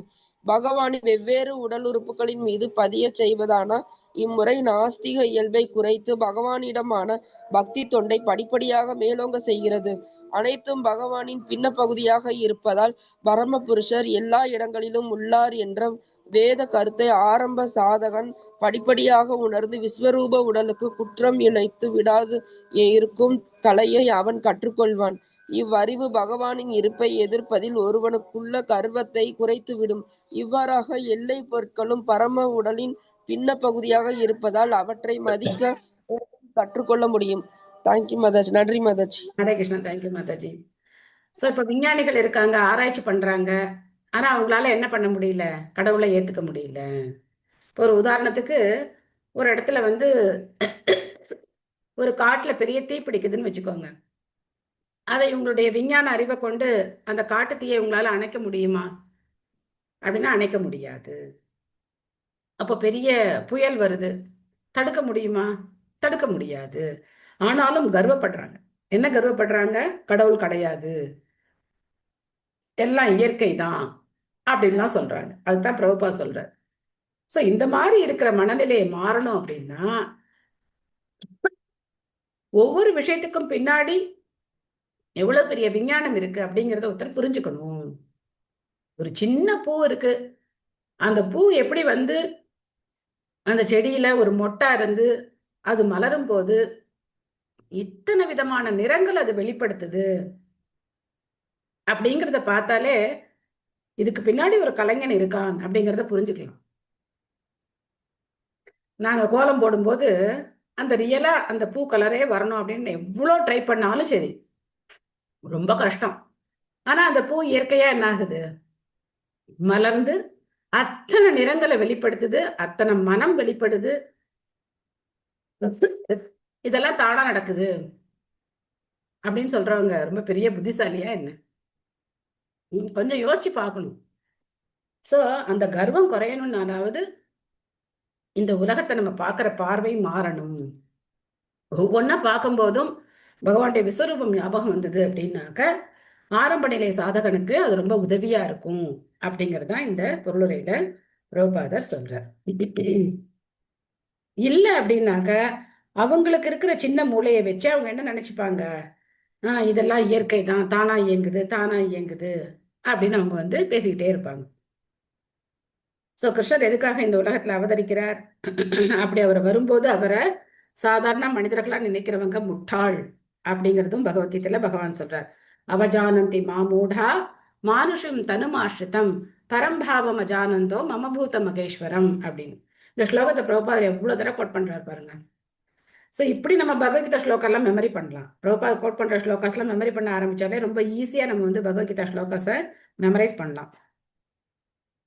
ச சர்வதி விருத்தி அனுபூத சர்வ ஆத்மா யதா ஸ்வப்ன ஜனேஷிதைகஹ தம் சத்யம் ஆனந்தநிதம் பஜேத நான்யத்ர சஜ்ஜேத் யத ஆத்மபாதக. ஒரு சாதாரண மனிதன் அவன் காணும் கனவுகளில் ஆயிரக்கணக்கான தோற்றங்களை சிருஷ்டிப்பதை போலவே பல்வேறு தோற்றங்களில் தம்மை விரித்துக் கொள்பவரான பரமபுருஷரின் மீது மட்டுமே ஒருவன் தன் மனதை பதிய செய்ய வேண்டும். ஒன்றேயான சர்வானந்த மெய்ப்பொருளின் மீது மட்டுமே தனது மனதை ஒருவன் பதிக்க வேண்டும். இல்லையெனில் ஒருவன் தவறாக வழிநடத்தப்பட்டு தனது இழிவுக்கு தானே காரணமாகி விடுவான். கிருஷ்ணரை பத்தி கிருஷ்ணரை தவிர இந்த உலகத்தில் நினைக்கிறதுக்கு வேற எந்த விஷயமும் இல்லை அப்படிங்கறத சுகதேவ கோஸ்வாமி கடைசி கன்க்ளூஷனா இந்த ஸ்லோகத்துல சொல்றார். இந்த பொருளுரை சோபனா மாதாஜி படிக்கிறீங்களா? ஹரே கிருஷ்ணா மாதாஜி. ஹரே கிருஷ்ணா. மொழிபெயர்ப்பு பொருளை தந்து அருளும் ஸ்ரீல ஸ்ரீ பிரபுபாதாக்கி ஜெய். இப்பதத்தில் பக்தி தொண்டாற்றும் முறை சிறந்த கோஸ்வாமி ஆகிய ஸ்ரீல சுகதேவரால் சுட்டி காட்டப்படுகிறது. தன்னுணர்வு பாதையின் பல்வேறு கிளைகளில் நம் கவனத்தை நாம் திருப்புவதற்கு பதிலாக பகவான் ஸ்ரீ கிருஷ்ணரை நம் வழிபாட்டிற்கும் பக்திக்கும் தன்னுணர்வுக்கும் உரிய பரமபுருஷராக எண்ணி அவர் மீது நாம் கருத்தை செலுத்த வேண்டும் என்பதை நம் மனதில் பதிய செய்ய சுகதேவர் முயற்சிக்கிறார். தன்னுணர்வு என்பது வாழ்வுக்குரிய ஜட போராட்டத்தை எதிர்த்து நித்திய வாழ்வுக்காக மேற்கொள்ளும் ஒரு போராட்டம் ஆகும். எனவே பகிரங்க சக்தியின் ஏமாற்றுகிற கிருபையால் சிறந்த போராட்டக்காரனையும் கூட மீண்டும் ஜடவாழ்வின் சிக்கலில் பிணைத்து விடக்கூடிய பல வசீகர சக்திகளை யோகி அல்லது பக்தன் ஒருவன் எதிர்நோக்க வேண்டியுள்ளது. யோகியால் அனிமா மற்றும் லக்கிமா போன்ற அற்புதமான சித்திகளை அடைய முடியும். இவைகளால் ஒருவன் அணுவை விட மிகச் சிறியதாகவோ அல்லது மிக மிக விட இன்னும் லேசாகவோ மாற முடியும். அதாவது பெண்களையும் செல்வத்தையும் போன்ற பௌதீக ஆதாயங்களை ஒருவரால் அடைய முடியும். ஆனால் அத்தகைய வசீகரங்களுக்கு எதிராக ஒருவன் எச்சரிக்கப்படுகிறான். ஏனெனில் அத்தகைய மாயையான சுகபோகங்களில் மீண்டும் சிக்கிக் கொள்வது என்பது ஆத்ம இழிவு மட்டுமல்லாமல் ஜட உலகில் நீடித்த சிறைவாசத்தையும் ஏற்படுத்துகிறது. இந்த எச்சரிக்கையை கொண்டு ஒருவன் விழிப்புடன் செயல்பட வேண்டும். பரமபுருஷர் ஒருவரே, ஆனால் அவரது அவதாரங்கள் பலர். எனவே அவரே எல்லாவற்றிற்கும் பரமாத்மாவாக இருக்கிறார். ஏதேனும் ஒன்றை ஒரு மனிதன் பார்க்கும் பொழுது அவனது பார்வை இரண்டாம் தரமானது என்பதையும் பகவானின் பார்வையே முக்கியமானது என்பதையும் அவன் அறிய வேண்டும். ஒரு பொருளை பகவான் முதலில் பார்க்கவில்லை என்றால் அதை பிறரும் பார்க்க முடியாது. அதுவே வேதம் மற்றும் உபநிஷதங்களின் கருத்தாகும். எனவே நாம் எதை பார்த்தாலும் எதை செய்தாலும் அப்பார்வை அல்லது செயல் போன்ற எல்லா இயக்கங்களுக்கும் பரமாத்மா சாட்சியாக இருப்பவர் பகவானே ஆவார். தனிப்பட்ட ஆத்மாவுக்கும் பரமாத்மாவுக்கும் இடையிலுள்ள ஒற்றுமையும் வேற்றுமையும் எனப்படும் இந்த தத்துவம் அச்சிந்திய பேத தத்துவம் என்று பகவான் ஸ்ரீ சைத்தன்ய மகாபிரபுவால் ஸ்தாபிக்கப்பட்டதாகும். பரமபுருஷனின் பிரம்மாண்டமான அம்சம் அல்லது விராட் ரூபம் ஜட தோற்றங்களின் அனைத்தையும் உள்ளடக்கியதாக உள்ளது. ஆகவே பகவானின் விராட் அல்லது பிரம்மாண்ட தோற்றமே எல்லா உயிரற்ற ஜீவன்களுக்கும் பரமாத்மாவாகும். ஆனால் இந்த விராட் ரூபமும் கூட நாராயணர் அல்லது விஷ்ணுவின் ஒரு தோற்றமே ஆகும். இப்படி தொடர்ந்து போய்கொண்டே இருந்தால் அனைத்திற்கும் ஆதாரமான பரமாத்மாவாக இருப்பவர் ஸ்ரீ கிருஷ்ணரே என்பதை முடிவில் ஒருவனால் காண முடியும். முடிவு என்னவெனில், ஒருவன் தயக்கமில்லாமல் ஸ்ரீ கிருஷ்ணரே அல்லது அவரது விரிவங்கமாக நாராயணரை வழிபடலாம். வேறு எவரையும் வழிபடக்கூடாது. முதலாக ஸ்ரீ நாராயணர் ஜடத்தின் மீது தமது துரிதமான பார்வையை செலுத்தியதால் சிருஷ்டி துவங்கியது. சிருஷ்டிக்கு முன் பிரம்மாவும் இருக்கவில்லை, சிவனும் இருக்கவில்லை. மற்றவர்களை பற்றி கூற என்ன இருக்கிறது? நாராயணர் ஜட சிருஷ்டிக்கு அப்பாற்பட்டவர் என்றும் மற்ற அனைவரும் ஜட சிருஷ்டிக்கு உட்பட்டவர்களே என்றும் ஸ்ரீ பாத சங்கராச்சாரியார் தீர்மானமாக ஏற்றுக்கொண்டுள்ளார். எனவே ஜட சிருஷ்டி முழுவதுமே நாராயணரோடு ஒன்றானதும் அதே சமயம் வேறானதும் ஆகும். மேலும் இது பகவான் ஸ்ரீ சைத்தன்ய மகாபிரபுவின் அச்சிந்திய பேத தத்துவத்தை ஆதரிப்பதாக இருக்கிறது. நாராயணரின் பார்க்கும் சக்தியிலிருந்து தோன்றியிருப்பதால் இப்பௌதிக சிருஷ்டி முழுவதும் அவரிலிருந்து மாறுபட்டது அல்ல. அதே சமயம் இது அவரது பகிரங்க மாயா விளைவாகவும் அந்தரங்க சக்தியிலிருந்து ஆத்ம மாயா விலகியும் இருப்பதால் அவரிலிருந்து வேறானதாகவும் இருக்கிறது. இப்பதத்தில் கனவு காணும் மனிதனை பற்றிய சிறந்த உதாரணம் கொடுக்கப்பட்டுள்ளது. கனவு காண்பவன் அவனுடைய கனவில் பல பொருட்களை சிருஷ்டிக்கிறான். இவ்வாறாக அவனுடைய கனவில் அவன் தானே சிக்கிக் கொண்டவனாக ஆவதுடன் அதன் பலன்களினால் பாதிக்கப்படுபவனும் ஆகிறான். இந்த ஜட சிருஷ்டியும் கூட ஒரு கனவை போலவே உள்ள பகவானின் சிருஷ்டியாகும். ஆனால் அவர் உன்னதமான பரமாத்மாவாக இருப்பதால் கனவை போன்ற அத்தகைய சிருஷ்டியின் பிரதிபலன்களால் பாதிக்கப்படுவது இல்லை, அவற்றில் சிக்கிக் கொள்வதும் இல்லை. அவர் எப்பொழுதும் தமது தெய்வீகமான நிலையிலேயே இருக்கிறார். அவரை விட்டு பிரிந்திருப்பதும் எதுவும் இல்லை. அவரே அனைத்தும் ஆவார். ஒருவன் அவரில் ஒரு பாகமாக இருப்பதால் வழி தவறிவிடாமல் அவர் மீது மட்டுமே தன் கருத்தை பதிக்க வேண்டும். இல்லையெனில் ஜட சக்திகளினால் அவன் வெற்றி கொள்ளப்படுவது நிச்சயம். இது பகவத்கீதையில் 9.7 பின்வருமாறு உறுதிப்படுத்தப்பட்டுள்ளது. சர்வபூதானி கௌந்தேய பிரகிருதிம் யாந்தி மாமிகாம் கல்பேக்ஷயே புனஸ்தானி கல்பாதோ விஸ்ருஜாமஹம். குந்தி மகனே, கல்ப முடிவில் ஒவ்வொரு ஜட தோற்றமும் என் இயற்கையில் நுழைகின்றன. அடுத்த கல்ப ஆரம்பத்தில் எனது சக்தியால் மீண்டும் நான் படைக்கிறேன். ஆனால் படைத்தல் அழித்தல் என்னும் தொடர்ச்சியிலிருந்து வெளியேறுவதற்கு இந்த மனித பிறவி நல்லதொரு வாய்ப்பாகும். பகவானின் புறச்சக்தியிலிருந்து தப்பி அவரது அந்தரங்க சக்தியினுள் நுழைவதற்குரிய ஒரு கருவியாக இது இருக்கிறது. ஸ்ரீமத் பாகவதம் 2ஆம் காண்டத்தின் இறை உணர்வில் முதற்படி என்ற தலைப்பை கொண்ட முதல் அத்தியாயத்திற்கான பக்தி வேதாந்த பொருளுரைகள் இவ்வாறு நிறைவு பெறுகின்றன. நன்றி மாதாஜி. தேங்க்யூ மாதாஜி. ஹரிஹிதோம் தத்சத். 2வது காண்டம் ஆரம்பிச்சு முதல் அத்தியாயத்தை நாம ரொம்ப மங்களகரமா நிறைவு செய்திருக்கோம். பகவானுடைய கருணையினாலையும் ஸ்ரீல பிரபுபாதுடைய கருணையினாலையும் இதை நம்மளால படிக்க முடிஞ்சிருக்கு. உங்க எல்லாருடைய ஒத்துழைப்புனாலையும் இதை நாம முடிச்சிருக்கோம். ஸோ இந்த பொருளுரை ரொம்ப நீண்ட பொருளுரை. பிரபுபாத் ரொம்ப ஒரு புரட்சிகரமான ஒரு கருத்தை சொல்றார். என்ன சொல்றாரு அப்படின்னா, இந்த உலகத்துல நாம ரொம்ப வளமோட வாழணும் அப்படிங்கிறதுக்காக எல்லாரும் போராடிட்டு இருக்காங்க. அந்த போராட்டத்தை விட்டுட்டு பகவானுக்கு சேவை செய்யணும்னு போராடணும் அப்படிங்கிறார். ஏன் பகவானுக்கு சேவை செய்யறது ஒரு போராட்டமா சொல்றார்? அது ரொம்ப இனிமையானதுன்னு எதுக்காக போராட்டமா சொல்றார்? இந்த பொருளே பிரபா கொடுத்திருக்கார். எதுக்காக போராட்டம்னு சொல்றார்? நம்ம மாயையினால இருக்கோம் மாதாஜி, மாயையினால கவரப்பட்டிருக்கோம் மாதாஜி. மாயை ரொம்ப சக்தி வாய்ந்தது. ஒண்ணு வேண்டாம், இந்த ஒண்ணே போதும் நம்மளை கவர்றதுக்கு, இல்லையா? நம்ம கையில இருக்கக்கூடிய இந்த செல்போன் ஒண்ணே போதும். நம்மள எல்லா விதமான பக்தி வாழ்க்கையில இருந்து இது நம்மளை பிரிச்சு கொண்டு போகிறதுக்கு இது ஒண்ணே போதும். ஆனா நம்ம எப்படி பயன்படுத்துறோமோ அதை பொறுத்தது. ஸோ அதனால இந்த போராட்டத்துல நம்ம என்ன பண்ணணும்? ஒருத்தருக்கு ஒருத்தர் இணைந்து செயல்படணும். தனித்து என்ன பண்ண முடியாது? போராட முடியாது. தனித்து போராடுற சக்தி நமக்கு கிடையாது. அதனாலதான் சத்சங்கம் தேவையா இருக்கு. சத்சங்கத்துல பகவானை பத்தின செய்திகளை நம்ம படிக்கிறோம், அதை விவாதிக்கிறோம், கேட்கிறோம். இதெல்லாம் செய்யும் போது நமக்கு ஒரு உற்சாகம் ஏற்படுதா இல்லையா? சேர்ந்து செய்யும் போது நமக்கு ஒரு உறுதி ஏற்படுது. இதை கண்டிப்பா நம்மளால நிறைவேற்ற முடியும் அப்படிங்கிற வைராக்கியம் வருது. அதெல்லாம் தனியா இருந்தா நிச்சயமா பண்ண முடியாது. அதனால்தான் இந்த கிருஷ்ண பக்தி இயக்கத்தை ஸ்ரீல பிரபுபாதர் உருவாக்கி இத்தனை அருமையான கிரந்தங்களை கொடுத்து அதை நம்ம படிக்கிறதுக்கு வாய்ப்பு கொடுத்து எல்லா விதத்துலையும் பிரபுபாதர் நமக்கு உதவி எல்லாம் ரெடியா பண்ணி வச்சிருக்கார். அதை நாம என்ன பண்ணணும்? எடுத்து சாப்பிடணும், அவ்வளவுதான். எல்லாம் சமைச்சு எல்லாம் ரெடியா இருக்கு. நம்ம உள்ள போய் எல்லாம் தனியா கிச்சன்ல போய் நம்ம தனியா எல்லாம் எல்லாம் பண்ண வேண்டாம். எல்லாம் பண்ணி ரெடியா வச்சிருக்கார். நம்ம எடுத்து சாப்பிடணும், அவ்வளவுதான் நம்ம பண்ண வேண்டியது. அதை பண்ணிட்டோம் அப்படின்னா நம்ம வாழ்க்கை வெற்றிகரமானதாக மாறிடும். சோ எப்படி ஆதிசங்கரரும் இதை ஒத்துட்டு இருக்கார். நாராயண பரோவியக்தாத் அப்படிங்கிறது அவருடைய கூற்று. நாராயணர் இந்த ஜடசக்திக்கு அப்பாற்பட்டவர். சோ இந்த பொருளுரை நல்லா புரிஞ்சுக்கணும் அப்படின்னு நினைச்சீங்கன்னா 10.8 பகவத்கீதையில 10.8 அகம் சர்வசிய பிரபவோ அந்த ஸ்லோகத்தோட பொருளுரை எடுத்து படிச்சு பாருங்க. இந்த பொருளுரையில பிரபுபாதர் கொஞ்சம் ஷார்ட்டா கொடுத்திருக்கார். படைப்புக்கு முன்னாடி பிரம்மா கிடையாது, சிவபெருமான் கிடையாது, அதெல்லாம் ஸ்லோகத்தோட அங்க கொடுத்திருப்பார்.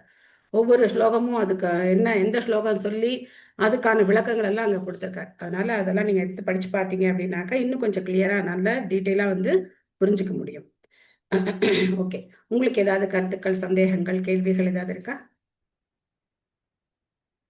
ஹரே கிருஷ்ணா மாதாஜி, நமஸ்காரம். இப்ப பொறாமைங்கிறது இந்த ஜடையோட இது வரும்போதுதான் வருது இல்லையா? அது ஆன்மீக உலகத்துல கிடையாது. ஆன்மீக உலகத்துல போட்டி இருக்கு. யார் பெஸ்டா சர்வீஸ் பண்ணணும்னு போட்டி இருக்கு. ஆனா என்ன கிடையாது? பொறாமை கிடையாது. நம்மளை விட யாராவது ஒருத்தர் நல்லா பண்ணும்போது அப்ப என்ன பண்றாங்க? உற்சாகம் அடைகிறாங்க. எல்லாருமே உற்சாகம் அடைகிறாங்க. நாமளும் அந்த குணத்தை வளர்த்துக்கணும். யாராவது ஒருத்தர் நல்லா பண்றாங்க, நல்லா ஸ்லோகம் சொல்றாங்க, இல்ல நல்லா படிக்கிறாங்க, புரிஞ்சுக்கிறாங்க, நல்லா ஜெபம் பண்றாங்க, சேவை செய்யறாங்க அப்படின்னா நாம அவங்கள குளோரிஃபை பண்ணும்போது அந்த குணம் நமக்கு வரும். இது ஒரு பெரிய ஒரு பிளஸ் பாயிண்ட் நமக்கு. அவங்கள புகழ்ந்தோம்னா அது நமக்கு வரும். குறை சொன்னோம்னா அது அந்த குறை நம்ம கிட்ட வந்துடும். Okay Mataji, thank you. Thank you Mataji. Hare Krishna Mataji. Gauri Purnima பத்தி கேட்கலாமா? சொல்லுங்க. இல்ல அன்னைக்கு 3rd அன்னைக்கு தான் அங்க பண்றாங்களா மாதாஜி? செலிப்ரேட் பண்றாங்க. அது மார்னிங் டைமா ஈவினிங் டைமா? ஏன்னா அது இன்னைக்கு லூனார் எக்லிப்ஸ் ஆகுது, அதனால கேட்டேன். அன்னைக்கு சூரிய சந்திர கிரகணம் இல்ல அன்னைக்கு, அதனால எப்படி பண்றாங்கன்னு கேட்டேன். கௌரி பூர்ணிமா எப்பவுமே சாயந்தரம் தான். சாயந்தரம் 6 o'clock மேல பண்ணுவீங்க? ஆமா, 5 மணிக்கு இங்க அபிஷேகம் ஸ்டார்ட் பண்ணிடுவாங்க. 6 மணிக்கு நம்ம இந்த ஃபாஸ்டிங் 6 மணி வரைக்கும் இருக்கணும். டில் மூன் ரைஸ் ஃபாஸ்டிங். இல்ல இங்க 3 to 6 இது கிரகணம் இருக்கு இல்லையா, அதனால நான் கேட்டேன். கிரகணம் முடிஞ்சு நீங்க சாப்பிடலாமே. சமைச்சு அதுக்காக கேட்டேன். ஆமா. இல்ல பிரபுபாதாவோட புக்ல இதுல பார்க்கும்போது கூகுள் சர்ச் பண்ணும்போது அவர் அந்த சமயத்துல சமைக்க கூடாதுன்னு போட்டிருந்தாரு, அதனால கேட்டேன். 3 to 6 தான் இருக்கு. ஓகே, கிரகணம் இருந்ததுன்னா சமைக்க கூடாது, அதுக்கப்புறம் சமைக்கலாமே. அது கிரகணம் முடிஞ்சு ஓகே அபிஷேகம் பண்ணலாம். பகவத் பக்தி எல்லா காரியங்களும் பண்ணலாம். அது பண்ணலாம். அதெல்லாம் சமையல் பத்தி. ஓகே. ஹரே கிருஷ்ண மாதாஜி. சொல்லுங்க மாதாஜி. பதம் 38ல லாஸ்ட்ல எல்லை பொருட்களும் இருக்குல்ல மாதாஜி? எல்லை பொருட்களும் பரம உடலின் பின்ன பகுதியாக எல்லா இருப்பதால் பொருட்களும் எல்லை கிடையாது, எல்லா பொருட்களும். அதுதான் மாதாஜி டவுட் கேட்டேன். தேங்க்யூ மாதாஜி. ஹரே கிருஷ்ணா. வேற ஏதாவது ஹரே கிருஷ்ணா மாதாஜி. ஹரே கிருஷ்ணா மாதாஜி. பேசுங்க. திலகவதி மாதாஜி சொல்லுங்க. மாதாஜி, பாகவத புக் இப்பதான் மாதாஜி எனக்கு வந்தது வீட்டுக்கு. இப்பதான் பாகவத புக் இப்பதான் மாதாஜி வீட்டுக்கு வந்தது. ரொம்ப சந்தோஷம் மாதாஜி. ஹரே கிருஷ்ணா. ஓகே, சரி மாதாஜி, நாளையில இருந்து நானும் படிக்கிறேன். Okay, thank you Mataji. பூஜை பண்ணுங்க. பாகவதம் புக் கீழே வைக்காதீங்க. கீழே வைக்காம கீழே வைக்கணும்னு இருந்தா கூட ஒரு துணி போட்டு கீழே வைங்க. சரிங்க மாதாஜி. தரையில வைக்காதீங்க. பாகவதம் புக்குக்கு கிருஷ்ணருக்கு எந்த வித்தியாசமும் கிடையாது. சோ அதனால பூஜை பண்ணிட்டு அதுக்கப்புறம் படிக்க ஆரம்பிக்கலாம். சரியா? சரிங்க சரிங்க மாதாஜி. ஹரே கிருஷ்ணா. தேங்க்யூ மாதாஜி. தேங்க்யூ மாதாஜி. மாதாஜி, அந்த லிங்க் சொன்னேன் நேற்றுக்கு, எனக்கு பகவத்கீதை தான் கிடைச்சது. பாகவத லிங்க் கிடைக்கல மாதாஜி. ஓகே, நான் போட்டு விட்றேன். இந்த குரூப்ல தான் இருக்கு. ஓகே, நீங்க பழைய உங்களுக்கு வராது. அப்புறம் முக்கியமா என்ன சொல்லணும்னு நினைக்கிறேன்னா, இல்ல மாதாஜி, ஒரு ஏதாவது ஒண்ணு யாராவது போடுறாங்க அப்படின்னா அதுக்கு தேங்க்யூவே வந்து ஒரு 100 மெசேஜ் வருது. ஸோ அந்த மாதிரி எல்லாம் போடாம ஜஸ்ட் அதுல ஒரு சிம்பிள் மட்டும் press பண்ணா ஒரு சிம்பிள் போட்டா நமக்கு வந்து கொஞ்சம் ஈஸியா இருக்கும். எல்லாரும் அந்த மெசேஜ் பார்க்கறதுக்கு ஈஸியா இருக்கும். வெறும் இந்த தேங்க்யூ இந்த இதுவே வந்து நிறைய மெசேஜஸ் வருது. நான் எதுக்காக இந்த குரூப்ல வந்து ஒன்லி அட்மின் அப்படின்னு எதுக்காக போடாம இருக்கேன் அப்படின்னாக்க, நமக்குள்ள இந்த உறவை வந்து நான் வந்து ரொம்ப நேசிக்கிறேன். நமக்குள்ள அந்த உறவு வளர்றதுக்கு நம்ம ஷேர் பண்ற விஷயங்கள் வந்து நமக்கு வந்து ஹெல்ப்ஃபுல்லா இருக்கும். எல்லாரும் எல்லாத்தையும் ஷேர் பண்ணும்போது நமக்கு அந்த நெருக்கம் ஏற்படும். ஒருத்தருக்கு ஒருத்தர் வந்து புரிஞ்சுக்க வாய்ப்பு இருக்கும். இல்லைன்னா அது ரொம்ப இம்பர்சனலா இருக்கும். வெறுமை வந்து நான் மட்டும்தான் மெசேஜ் போடணும், வேற யாரும் மெசேஜ் போடக்கூடாது. ஏன்னா ஆரம்பத்துல எனக்கு அந்த மாதிரி சஜஷன்லாம் வந்தது. நீங்க ஒன்லி அட்மின் போட்டுருங்க அப்படின்லாம் சொல்லி வந்தது. நான் எதுக்காக அதை பண்ணாம இருக்கேன் அப்படின்னா, எனக்கு அந்த மாதிரி எல்லாரோட தாட்ஸ் எல்லாமே நமக்கு வேணும். ஆனா அது இப்போ டூ மச்சா போயிட்டே இருக்கு. ஒரு தேங்க்யூவே எல்லாம் இவ்வளோ தூரம் தேங்க்யூ போட்டுட்டே இருந்தோம் அப்படின்னாக்க நம்மளால அந்த மெசேஜ் என்னன்னு பார்க்க முடியாம போயிடும் போல இருக்கு. அதனால அதெல்லாம் கொஞ்சம் நீங்களே எதுக்கு எப்படி ரியாக்ட் பண்ணலாம் அப்படிங்கறத நீங்களே பார்த்து பண்ணிக்கிட்டீங்க அப்படின்னா எல்லாருக்கும் அது யூஸ்ஃபுல்லா இருக்கும்னு நினைக்கிறேன். உங்களுடைய கருத்து என்ன அதை பத்தி? ஓகே மாதாஜி, நீங்க சொல்றபடி Mataji just Mataji correct simple போட்டு நீங்க வந்து ஏதாவது ஒரு இது பண்ணாலே சிம்பிள் மட்டும் போடலாம். இல்ல அட்மின் வைக்கிறதே கரெக்ட் தான் மாதாஜி. அன்வான்டா எதுவும் வராது. ஏதாவதுன்னா நம்ம இந்த கிளாஸ்ல கேட்டுட்டு உங்ககிட்ட கேட்டுக்கலாம் மாதாஜி. Okay okay, thank you. அப்புறம் வேற ஏதாவது கேள்விகள் இருக்கா? ஹரே கிருஷ்ண மாதாஜி. மாதாஜி நான் குரூப்ல இல்ல மாதாஜி, ஜாயின் பண்ணி விடுவேலா? எனக்கு ஒரு ஹரே கிருஷ்ணன் எனக்கு மெசேஜ் குரூப்ல நல்லா ஓகே, நீங்க ஹரே கிருஷ்ணன் எனக்கு ஒரு மெசேஜ் போட்டு விடுங்க. நம்பர் இருக்கு, நான் வாங்கிக்கிறேன் மாதாஜி. ஓகே. உங்க நம்பர் சொல்றீங்களா Mataji?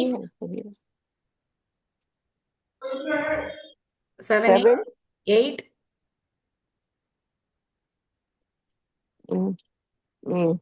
45 24 94 00. Okay Mataji. 7845249400. Thank you Mataji. Thank you. Hare Krishna. Hare Krishna. Thank you Mataji. Hare Krishna Mataji. மலைகள், கடல், ரிவர் எதையுமே இயற்கை எதையுமே ஒரிஜினலாவே இருக்கு. அதனால யாரும் படைக்க முடியாது புதுசா. அது கடவுள் அதுல இருக்கிறதுனாலதான் எல்லாரும் அதுல பார்க்கும்போது ஒரு மன சந்தோஷமும் திருப்தியும் அடையறாங்க. இயற்கை காட்சிகள் பாக்குறோம், மலையை பாக்குறோம் அப்படிங்கிற போறாங்கல்ல. அப்ப அந்த சந்தோஷம் எப்படி வருது? அங்க கடவுளோட சிருஷ்டி கடவுள் தான், அதனாலதான் இல்லையா? அததானே போட்டிருக்காரு. இன்னொரு விஷயம் நம்ம இந்த பாகவத்துல இந்த பொருளுரையில படிச்சோம். பகவான் பாக்குறதுனாலதான் நம்மளால பார்க்க முடியுது. அவர் பார்வை செலுத்துறதுனால நம்மளால பார்க்க முடியல. நம்மளால பாக்குற சக்தி கூட நமக்கு கிடையாது. ஆனா முட்டாள் மனிதர்கள் இயற்கையை மட்டும் ரசிக்கிறாங்க. இயற்கைக்கும் கடவுளுக்கும் இருக்கிற தொடர்பு அவங்க மறக்கிறாங்க. அதுதான் இந்த பாகவத்துல வந்து விஸ்வரூபம் படிக்கும் போது நம்ம கனெக்ட் பண்ணி பார்க்கணும். அது எல்லாமே கடவுள் இருக்கிறதுனாலதான் குழந்தையில இருந்து பெரியவங்க யாரு பார்த்தாலும் அங்க போய் பார்க்கும்போது ஒரு மனசாந்தி, ஒரு சந்தோஷம் அனுபவிக்கிறாங்க. காரணம் என்ன? கடவுளை அதை வந்து கடவுளா இருக்கிறதுனாலதான். அது அத்தனைமே கடவுளால் படைக்கப்பட்டது இல்லை. கடவுளவே அது கடவுளுடைய பாகங்கள்னு இப்ப படிச்சோம் இல்லையா? அதனாலதான் இல்லையா? தேங்க்யூ உங்களோட ரியலைசேஷனுக்கு. ஓகே, ஹேமா மாலினி மாதாஜி. நேத்திக்கு 9th சாப்டர் மிக மிக ரகசியமான அறிவு சொல்லியிருந்தீங்க மாதாஜி. ஃபர்ஸ்ட் சாப்டர் அதுல அந்த விஷ்ணு பிரியா சமைச்சு கொடுத்தாங்களா? சமைச்சு கடைசியில அந்த கதை என்னாச்சுன்னு கேக்குறீங்களா? பக்தராகி அவங்க எல்லா சேவையும் பண்ண ஆரம்பிச்சிட்டாங்க. ஏன்னா அவங்க இதயமா இருக்கு அப்படின்னாருங்க. அப்புறம் சமைச்சது பத்தி தெரியல. அதுக்கு ஹரே கிருஷ்ணா. தேங்க்யூ மாதாஜி. இருக்கா? ஓகே, அப்ப நம்ம இதோட முடிச்சுக்கலாம். அப்புறம் புதுசா ஜாயின் பண்ணியிருக்கிறவங்க தொடர்ந்து வாங்க. எல்லாரும் வந்து ரொம்ப ஆர்வமா மெசேஜ் போடுறீங்க. என்ன வந்து சேர்த்து விடுங்க சேர்த்து விடுங்க சேர்த்து விடுங்கன்னு மெசேஜ் போடுறீங்க. நானும் என்னுடைய வேலையெல்லாம் விட்டுட்டு எல்லாரையும் வந்து நான் வந்து திரும்ப லிங்க் எல்லாம் போட்டு எல்லாம் பண்ணிட்டு இருக்கேன். ஆனா வந்து யாரும் வராம இருக்கீங்க. அந்த மாதிரி பண்ணாதீங்க. தொடர்ந்து வாங்க. பாகவதம் படிக்கிறதுங்கிறது ஒரு நாள்ல முடிய போற விஷயம் கிடையாது. இது ஒரு நீண்ட பயணம். பகவானுடைய நீண்ட பயணத்துல நாம வந்து பயணிக்கிறோம். நம்மளுடைய வாழ்நாள் அப்படிங்கிறது ரொம்ப குறுகியது. இந்த குறுகிய வாழ்நாளுக்குள்ள நம்ம வந்து ஒரு பிரார்த்தனையான மனநிலையோட எப்படியாவது நம்ம ஸ்ரீமத் பாகவதத்தை நிறைவு செய்யணும், எல்லாரும் சேர்ந்து நம்ம வந்து நிறைவு செய்யணும் அப்படிங்கிற பிரார்த்தனையோட நம்ம தொடங்கி இருக்கோம். அதனால எல்லாருடைய ஒத்துழைப்பு இருந்ததுன்னா ரொம்ப நல்லா இருக்கும். சும்மா அட்டன் பண்ணுறது அதுக்கப்புறம் வராமல் இருக்கிறது அந்த மாதிரிலாம் பண்ணாதீங்க. தொடர்ந்து வாங்க. இந்த செகண்ட் சாப்டர் கொஞ்சம் கஷ்டமாக இருக்கும். ஃபர்ஸ்ட் சாப்டர்லேருந்து வந்திருந்தீங்கன்னா நல்ல இன்ட்ரெஸ்டிங்காக கதையாக போயிட்டே இருந்தது. பட் செகண்ட் சாப்டர் கொஞ்சம் டெக்னிக்கலாக தான், இன்னும் போக போக கொஞ்சம் டெக்னிக்கலாக தான் இருக்கும். பொறுமையாக படித்தோம் அப்படின்னாக்கா கண்டிப்பாக நம்மளால் இந்த படைப்பு லீலைகள்லேருந்தும் நமக்கு வந்து நிறைய விஷயங்களை நம்ம வந்து கிரகிக்கலாம். ஓகேவா? எல்லாருக்கும் என்னுடைய பணிவான வணக்கங்கள். வாஞ்சா கல்பத்தருபேஷ்ட கிருபா சிந்துபியே வச்சபதிதானாம் பாவனேபியோ வைஷ்ணவேபியோ நமோ நமः. அனந்த கோட்டி வைஷ்ணவ விருந்தகி Jai. Srila Prabhupada Jai. Thank you all. Thank you, Mataji. Hare Krishna. Krishna Mataji, Namaskar Mataji. நமஸ்காரம் Hare Krishna Mataji. Hare Krishna. Hare Krishna Mataji. Hare Krishna. Hare Krishna Mataji. Thank you Mataji. Thank you. Hare Krishna. Hare Krishna Mataji. Hare Krishna Mataji. Thank you. Hare Krishna. Mataji. Hare Krishna.